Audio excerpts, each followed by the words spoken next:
Det her er Nana. Nana drikker i gennemsnit 5 kopper kaffe om dagen, og det kan give hende en masse problemer. Kaffens stof, kaffestol, forøger kolesteroltallet og dermed muligheden for blodpropper. Kvinder, der drikker mere end 4 kopper kaffe om dagen, har mindre calcium og dermed svagere knogler. Det kan resultere i knogleskørhed. Drikker man 4-5 kopper kaffe om dagen, forøges kroppens mængde af stoffet kalium.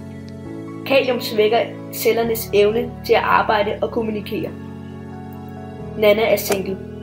Kvinder, der drikker mere end 3 kopper kaffe om dagen, får mindre bryster.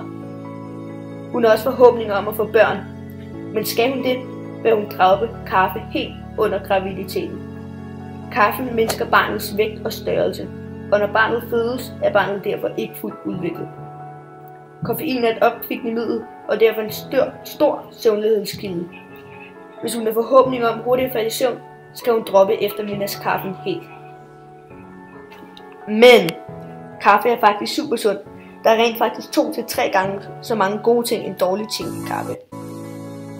Efter en kop kaffe.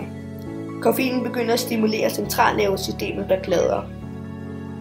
Efter 2 kopper kaffe. Her kan det gavne dit hjerte-karsystem.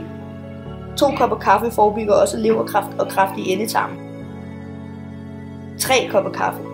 Man har mindre risiko for at blive ramt af demens. 3 kopper kaffe kan være med til at nedsætte risikoen for galdesten med 40%.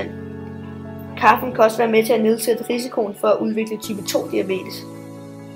3 kopper kaffe om dagen er derfor sund, men man bør ikke overstige den. Nu drikker jeg kun 3 kopper kaffe om dagen, så jeg er nemmere ved at sove om aftenen.